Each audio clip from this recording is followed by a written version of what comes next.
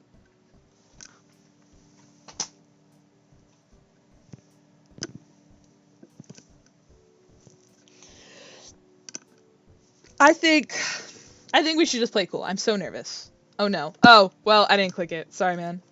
You put on the outfit Mabel picked out for you and head into the living room, where Dipper promptly guards the way to the kitchen with his noodle arms. Mabel wants me to keep you in here until Great Uncle Ford is ready. Oh, okay then. I'll stay here. You take a seat in Stan's recliner, trying to look relaxed and composed, but your shaking hands give you away to Dipper, who's already in front of the door. You look nice. I know Mabel picked it. I kind of helped, but it's nice. That's my nephew, guys. I'm gonna be your nephew, your aunt. He's trying to distract you, sweet kid. You smile at him. He smiles back before returning to his book, The Field Guide to Bigfoot. Marley, you can come in now. Guys, what's he gonna be wearing? Is he gonna be hot as shit? You jolt to your feet, heart in your throat. Got any advice, Dipper? Dipper stands up and awkwardly pats your hand.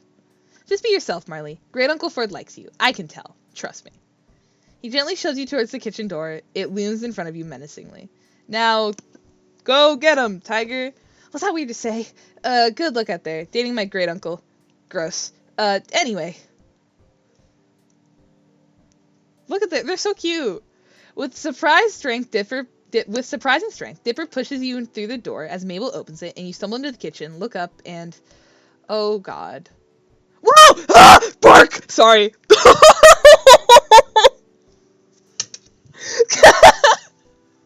Oh, my schlop. Dude, look at him. Look at him. Also, clip that. Clip me barking. I need that clip for my YouTube. Somebody clip that. That was really funny. That was my genuine reaction. Okay. Oh, God. Ford's dressed up, too. He's in a three-piece suit with a maroon necktie. How did Mabel know your only weakness? Well, that and... Wait. He has flowers. Oh, he has flowers, guys. Bark. You make eye contact after examining one another. You feel your face flush as red as his. Mabel beams, clapping her little hands together. Yay! Now's the moment we've all been waiting for. The Mabel certified dinner date of dreams. I knew Grunkle Ford would be hopeless on a romantic dinner date on his own, so I'm here to make this one perfect. I need you to leave. I'm trying to fuck your uncle. I'm trying to get something, and you're, like, in my way. You only notice now that she's wearing a bright pink apron, and that something smells very burnt. Mabel? Dipper pushes you further into the kitchen, and Mabel shoves Ford forward. The two of you stumble, almost colliding with one another. Ford straightens up and clears his throat. His face is red as his tie. Well, these are for you, Marley. Sorry. You take a step closer and discover that that a third of the bouquet are real flowers. Looks like they look to have been picked from outside the shack. Another third are pipe cleaner flowers with glittery petals, and another third are origami lilies. Dude, lilies are one of my favorite flowers. I'm not even joking. Judging by both Ford and Dipper's paper cuts and Mabel's sparkly sticky fingers, they collaborated to make your bouquet themselves. Aww. This is the cutest thing you've ever seen in your life. I need that, old man. I didn't know you folded origami. Oh, well, yes, a little. Dipper made the majority of the flowers, but he needed help curling the lily petals. That was my contribution. Great Uncle Ford, you did way more than that. You picked the colored paper that the lilies were going to be, too. They're red, of course. From your limited knowledge of color symbolism, the message is clearly sent across, and you flush as scarlet as the lilies. Oh. Thank you, Ford. They're beautiful. Well, I'm glad you like them, Marley. Sorry. Ford smiles at you, and you attempt to smile back, but you're too flustered to really make the expression. Hopefully he understands what you mean. Dipper takes the flowers off you and manages to stuff the bouquet into an empty 2-liter bottle of Pitt, trademarked, sticking it in the middle of the table, so you can't see Ford anymore once you sit down.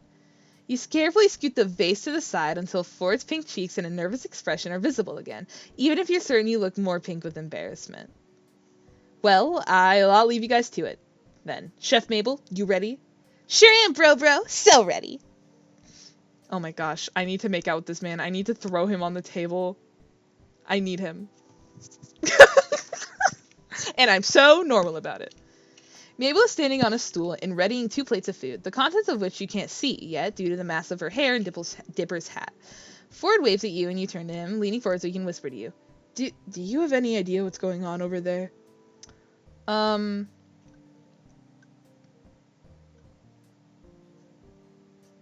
gonna go to the spaghetti. Well, somehow I doubt that my great-niece and nephew would plot something that sinister. Ow. Mabel whirls around and hops off the stool, brandishing 2 glasses of something disturbingly bubblegum pink. She places them down on the table with a flourish. Ta-da! 2 glasses of Mabel juice. Such a delicacy! What ingredients did you use? You glance at Ford, giving him a face of, please play along, please don't leave me alone in this. Oh, yes, Mabel, this looks truly exquisite. Pray tell, what is your method? Are the plastic dinosaurs and Monopoly pieces just decoration for this fine creation? Mabel is too busy giggling at you both to answer, and thankfully she doesn't notice that neither of you touch your drinks. Ford's too busy smiling at you from across the table as you ask Mabel about her secret ingredients for Mabel juice, and whether she used a blender or food processor to mix it all together, calling it a true work of art. Anyways, on to the main course. Voila! Mabel turns back to the stove and grabs 2 plates of food covered with cloth. She places one in front of Ford and one in front of you before stretching across the table, pulling both cloths off the table at once. And what awaits you on each plate is horrifying, to say the least. There's a pile of 3 very burnt chicken nuggets, dinosaur chicken nuggets, as if... Oh, fuck! Hold on, can I go back? Yes, okay. Dinosaur chicken nuggets, as if you'd expect anything else. Some half-wet, half-dry noodles with a slice of cheese draped on top, and a handful of jelly beans. The special ingredient, of course. She eats like an elf from the movie Elf. With Will Ferrell. Nope, I didn't say that right. You guys know who I'm talking about, right? The elf, Buddy the elf. I don't think that's Will Ferrell. The Mabel special. I'm not a fancy cook, I'm just a cute little girl, but I slaved away at this romantic dinner for the 2 of you, dang it. Mabel? This looks... No, it's Will Ferrell? Okay, that's what I thought. Ford looks to you, panicked. I'm not exactly sure. So, Mabel, you made this? Sure did! The entire high cuisine meal tonight was prepared by Chef Mabel. Yes, I gathered that. Ford pokes at a chicken nugget with his fork. Black flakes flutter off the surface, and he shudders, a look of concern on his face.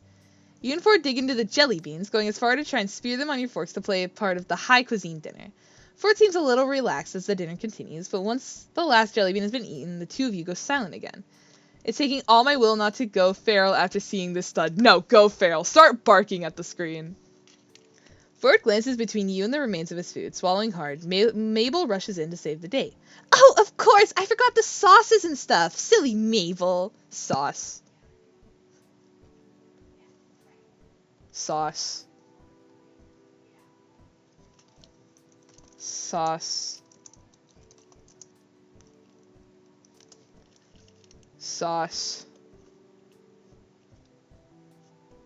Sauce. Sauce. This is a stupid bit. Never mind.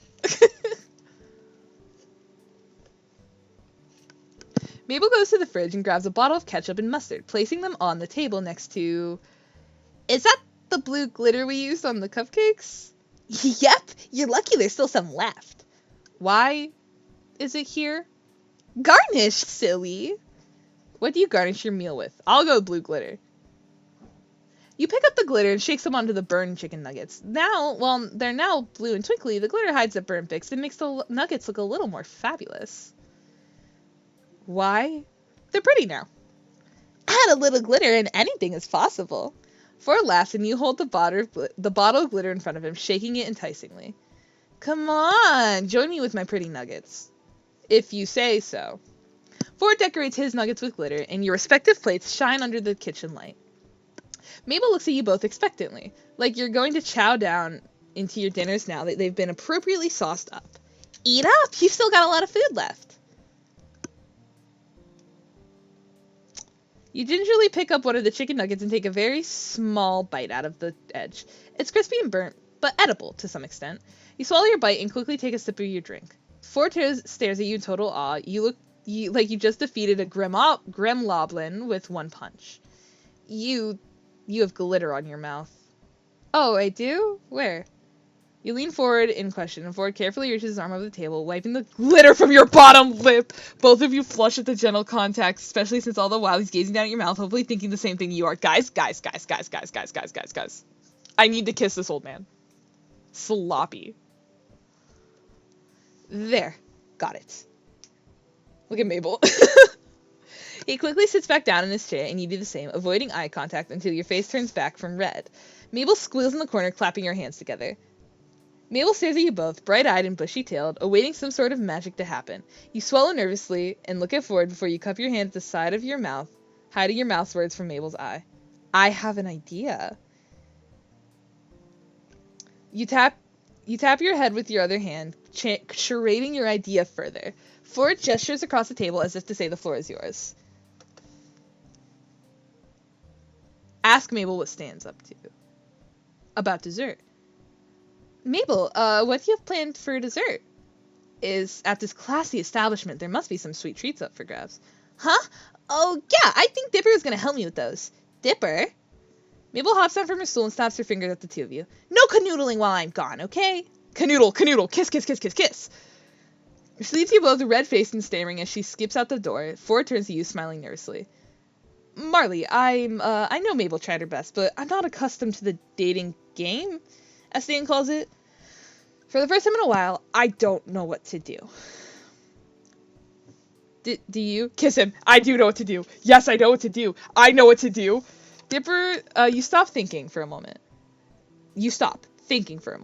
Dipper told you something earlier that day. An idea in case that Mabel's certified date of dreams went awry. You suppose this is the perfect time to enact Plan B. Alright, but we gotta act fast. Watch my movements. You pick up the plate and struggle not to laugh as Ford mimics you almost perfectly, and shove the contents of your dinner into Waddles' mouth. The piglet chews, swallows, and nuzzles your leg. Really? According to Dipper, Waddles will eat anything. You give him yours too. That way it looks like we ate. You hear footsteps thudding down the hallway. Mabel's on her way back. And quick. You gently push Waddles towards Ford, who quickly feeds him the rest of his dinner. Waddles snorts happily at the two of you before settling between your feet, content and full. Aw, Piggy. And I'm back! Hey, you guys were just kidding around. What did you think of the dinner? Waddles burps. Perfect. Absolutely delicious, Mabel. You're quite the chef, you know. Mabel beams happily at the both of you. Also, Mabel, can we take dessert to go? I want to take Ford somewhere on this date. Ford flushes the bedroom. Ford flushes Scarlet at that. Mabel looks between the two of you and nods, waggling her brows at you. You sly dog, of course. With a popsicle each, you lead Ford away from the shack, away from town and up a hill. Where are we going? Oh, this is it, but you point upwards with your popsicle and a meteor shower? The timing's almost too perfect. I didn't want to miss on seeing it with you. You both blush and sit down, shoulder to shoulder. I'm surprised you went looking into meteor showers, Marley. Well, after our last time searching for anomalies, I got curious about other celestial stuff. Also, Dipper told me about it. Plan B. Ford laughs. That kid's bright. The twins are both very smart and very close for siblings. Man. Ford pauses, and it's obvious there's something on his mind. What do you mean for siblings? Ford turns to you, his mouth open, as if he was going to say more, but he closes it. They're just... I'm surprised at how close they are. Practically inseparable. Stan and I were never like that. You seem like that now. What happened? Well, we were very close. Best friends. But once we got to high school, things changed. You realize that Ford's hand is resting in a few inches from yours. Casually, so casually that you're almost casual Fridays themselves. You skew your hands closer to his, still too nervous to take it for yourself. What changed? We both changed. Ford sighs, leaning back on his palms. He notices your hand near his, thinks for a moment, but decides to keep talking instead. Ford! Stop being a bottom! Stan and I had plans since we were children. We were going to get on a boat and sail far away from our New Jersey home, far away from family, friends, everyone. Just him and me in the Stana War, the boat we fixed up. I had a chance at admission to the college of my dreams. My other dreams, anyway. I always thought the Stana War was a lost childhood fantasy. and that one day we'd grow up and go our separate ways, and we wouldn't be as close as we used to be. My acceptance in this side of college hinged on the result of my science fair project, a perpetual motion machine that I designed. The machine was flawless, the calculations were triple-checked, I had rehearsed my full presentation in preparation. I could practically see myself at that university, studying with endless resources at my disposal and getting several doctorates. Ford sighs again, rubbing his temples. But... It was the day of the science fair. The admission teams from the university were there, in front of me, ready to review my machine. I pulled off the cloth cover, and it was broken. My entire future was ruined. Oh, Ford. A perpetual motion machine has one job, to not stop. The admissions teams left, crossing me off their considerations, rejecting my entire presentation, my calculations, my hard work, my chances of going to my dream school, everything, scrapped. It wasn't until I found a bag of toffee peanuts on the ground that I realized Stan had something to do with it. After that, we didn't talk for 10 years. I went to university, but it wasn't exactly my first choice. It wasn't until I came to Gravity Falls that I saw Stan again, and... He cut himself off sharply, deep in reflection. He looked so heartbroken, so sad. Take his hand. You gently rest your hand atop his. He glances down at your touch, but doesn't take his hand away. Rather, he slowly twists his wrist and intertwines your fingers with his. You don't have to keep going if it hurts. No, I'm fine. It has been good to talk about it, in retrospect. Ford sucks in a breath. We fought. I hurt him. It wasn't on purpose, but I still hurt him. Then an accident happened, and I lost him again. I didn't see him for another 30 years after that. You're tempted to pry, to ask what the accident was, but Ford seems finished with his story. He swallows nervously, awaiting a response. People change. Ford looks up at you when you say that, brows furrowed. People change, Ford. You were a different person then. You've gone through so much since when you were in high school. I'm sure Stan didn't mean to break your machine, or to upset you like he did. He just didn't want to lose his brother. He didn't want to be alone. Ford looks down at your intertwined hands. He didn't want to be alone. And neither did I. Ford exhales. He looks tired. Wiser than you remember. The man you played dungeons, and more dungeons with seems to have disappeared. You're right, Marley. I'm always right. I am. Ah! Guys, look! He's back! They gave him back to us. Holy shit! They gave him back! Ford turns and faces you. He's back and better than ever. I need him. And squeezes your hand. You are... I never looked at it like that. I never looked at you like that. You're smarter than I expected. Asshole. Just called me stupid. Man, it's hot up on this hill. Sweltery even. Maybe that's just you. Who knows? Well, I have my moments, I suppose. I don't mean that kind of smart, Marley. I mean a different sort of smart. You're kind and caring and look at him! He suddenly realizes how close you both are. I've never met anyone as wonderful as you. I need you. The feeling's mutual, Ford. What do? Do we kiss his cheek, chat? I'm doing it. You lean forward a little. Ford stiffens. Are you sure that... Ford. You cup his cheek in the palm of your hand, duck to the other side of his face, and gently press your lips to his cheeks. His cheeks both flush pink, and you can feel the warmth under your fingertips. Wow. Better than burned chicken nuggets? Ford snorts and Ford snorts, resting his forehead against yours. Far better. Unbelievably better.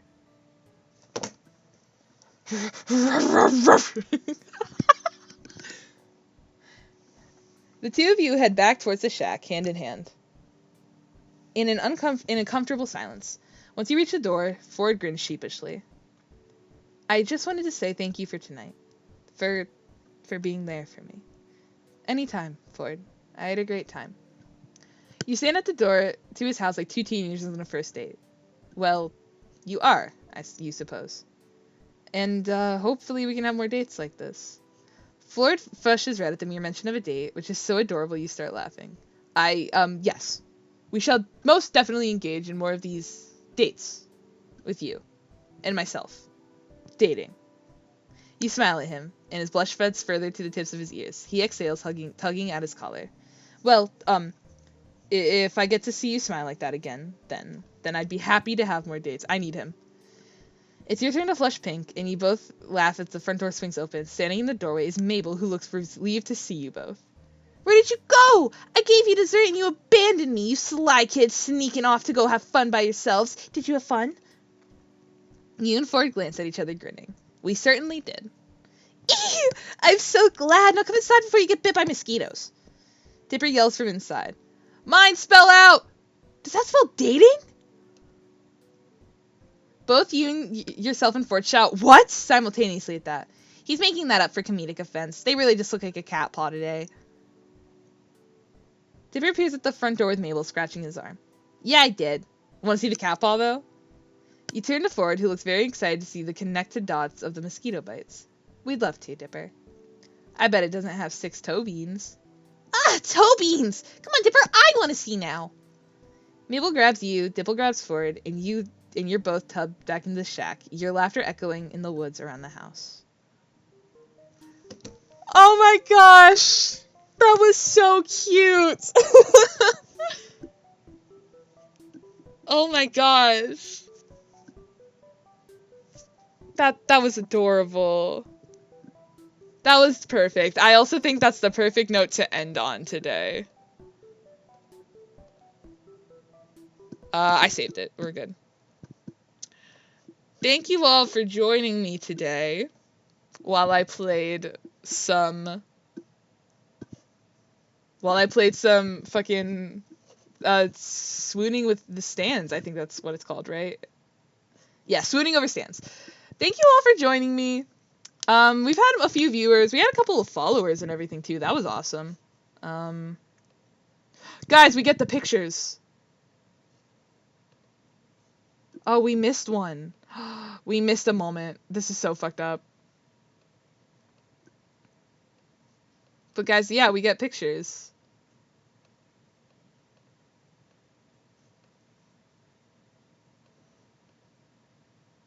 Look at him.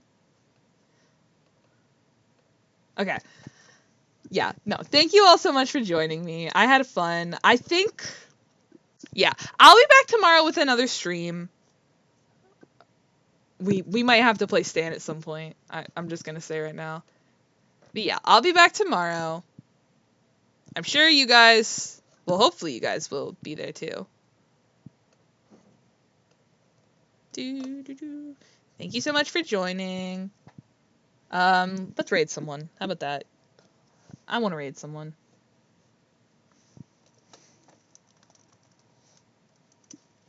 I think that's fun. It is only one person, so this raid is not going to be much, but a raid's a raid.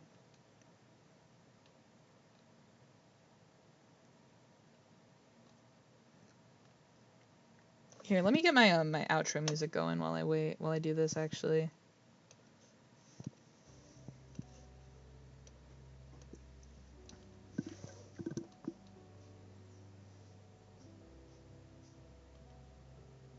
Yeah, this guy's playing Terraria.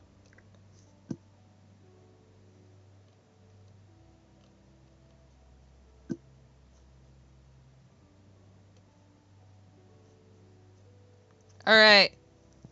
There's only one of you, but you know the rules. Be nice. If you were being a dick over there, you're gonna get banned over here, all that good stuff.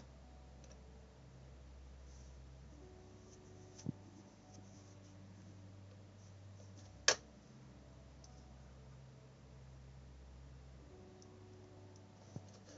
think I have it going.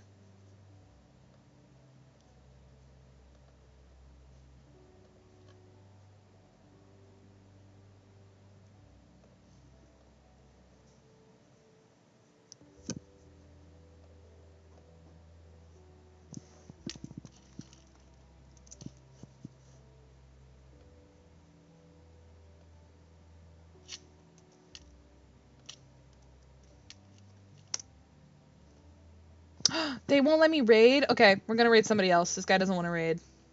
Next. Oh, heck. I know. I thought I found it. Well, I'm not doing the 18+ one. I thought I found a good one, too.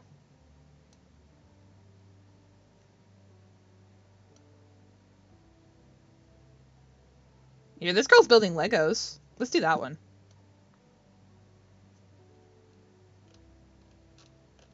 Alright. I will catch you guys on the next one. Bye!